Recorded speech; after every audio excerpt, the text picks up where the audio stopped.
And following the ban on scavengers, popularly known as Baban Bolas, the FCT command of the Nigeria Security and Civil Defense Corps has arrested 36 suspects. Parading the suspect, the Commandant, FCT Command, NSCDC Dr. Shola Odumosu says the scavengers who roam the streets of FCT and indiscriminately perpetrate all forms of criminal activities under the guise of scavenging. According to him, the move by the FCT administration was necessitated by the need to nip vandalism of public infrastructure such as manhole covers, street lights, solar panels, armored cables, and others. Scavengers and babambolas that you see here today work as informants for armed robbers, kidnappers, hired assassins, terrorists, bandits, and all sorts of criminal gangs. I want to reiterate that the activities of scavengers, otherwise known as Babambola, has been banned in the FCT, in the city center, at the satellite town, in the various suburbs by the Honorable Minister of FCT, both during the day and at night. The activities have therefore been restricted to the various dump sites where all the household refuse they wander around for are deposited by Waste Management Authority.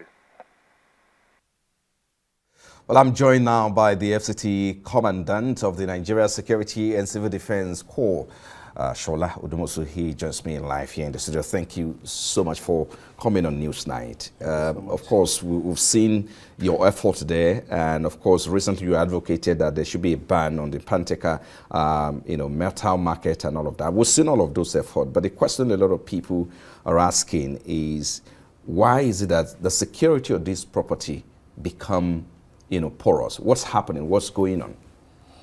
Well, thank you very much. The security of those physical infrastructure that you talk about is not porous. The problem is that we are faced with the menace of these miscreants, these hoodlums, that finds their way into the federal capital, territory. And of course, one of the reasons for the surge is the fact that FCT is bordered by about 3 to 4 states, which makes it's easier for the influx. We're bordered, by Kaduna, by Niger, by Nasarawa, by Kogi states. And many of these miscreants, they see Abuja as where they can get greener pasture, but not in the sense of doing legitimate business. And when you look at these boys, you know that they are constituting serious menace to the society. They are the ones vandalizing, this critical national asset and infrastructure in the FCT. And that is why we are all out to wage a war against them. I'm sure you must have been following us and seen all our efforts in trying to ensure that this is stopped. There may be, specific efforts that we've not seen. In terms of measures that you put in place, perhaps you want to walk us through some of these measures that the NSCDC, has put in place in terms of implementing those measures to protect public utilities, and how effective have these measures paid off so far? All right, thank you. For me, I see the menace of vandalism as a hydra-headed problem that requires a hydra-headed solution. And that is why you see that recently, precisely this week, the Honorable Minister, through the Commissioner of Police, announced a ban on the activities of the scavengers and, of course, the Panteka market. Before now, I have been in the forefront of advocacy for the regulation of Panteka market. And what led to that is the fact that while doing our job in the course of arrest and investigation that we have made, we discovered that many of these vandals, in their confessional statements, have confessed about the people that are the receivers. And by the time we go all out, to raid those places that have been mentioned, we are always shocked by the humongous amount of recovery of these items. So it brings us to the fact that now for us to be able to solve this problem, at least solve 50% of this problem, we have to look into the demand and supply chain. Without demand, there can't be any supply. Now, because these boys, when you look at them, they are always out there to look for quick money. And the only way to do that is once they know they can vandalize and get money always on the go, it makes it easier for them. And it will shock you to know that after the ban and the suspension of Panteka market, was announced through the FCT Joint Task Force. We conducted a raid, of some Panteka markets, and it will alarm you to know that one shop alone at the Day Panteka market, we recovered over 22 manhole covers.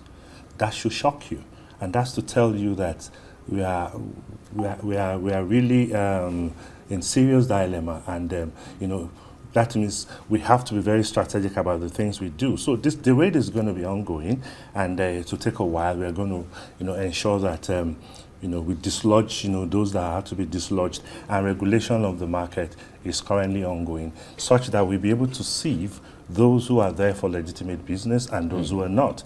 And at the end of the day, even the ones that are in for the real business, who mean well, who are legit amongst them, will now happen to serve as the watchdog. But in the case of the Babambola, we cannot afford to keep them on the street anymore.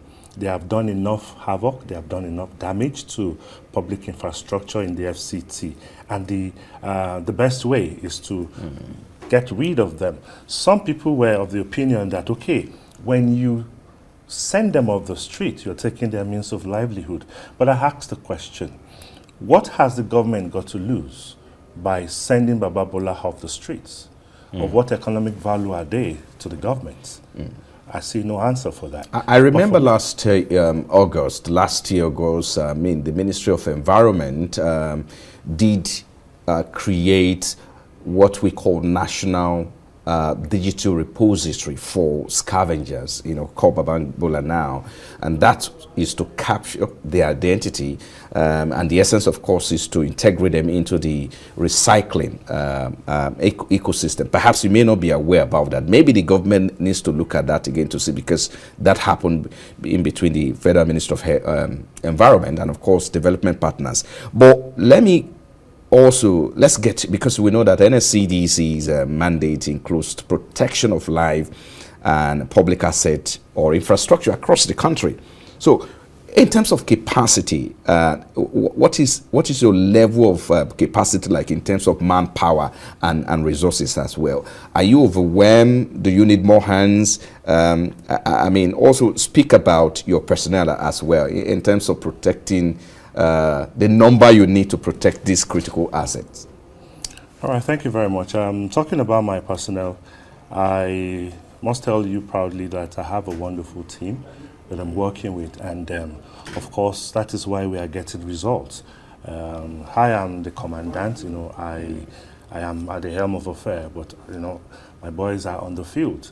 I go to the field once in a while too, but for us in FCT Command, we have very well trained and determined, dedicated officers who knows the onions. They know the mandate and they know what they signed. But how much pressure do you face in terms of protecting? We're faced by pressure, these societal pressure, assets, of course, societal pressure.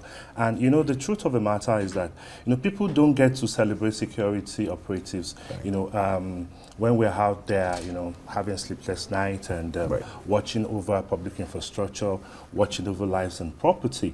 But the minute something goes wrong, that is when they remember that security agencies are not working. But whereas, as I speak with you now, I have my men on the street. I have the set that were on day patrol, and I have those ones that are currently on night patrol. These boys are going to be out there all through the night. They ain't going to sleep. So, we should give some credit, to this boy, because even the course of doing this job, we lose some of our men, of course. It's part Let's of the quickly hassle wrap of the up job. now. Speak to the issue of a collaboration between the law enforcement agents or agencies and community stakeholders, because you spoke earlier about the fact that there's a market for it. If there's no demand for it, of course, there won't be market for it. So what sort of collaboration do you think you and your men or the NSCDC, especially the Abuja command, needs to put in place to ensure that you can arrest? Because they don't act in isolation. We know they belong to a community. They live somewhere. So speak to that issues before I let you go. Yeah, the Niger Security and Civil Defense Corps is the lead agency in protection of critical national assets and infrastructure, and that is why we're doing what we can do, and we are making those arrests that you see. But of course, in the FCT, we have a robust, synergy, between and amongst all the security agencies, in the Federal Capital Territory. For those who are following events, and happenings, yesterday, myself and the Commissioner of Police, we were together. We had a joint press conference, where we paraded those items that were recovered, during the raid, and it has been good.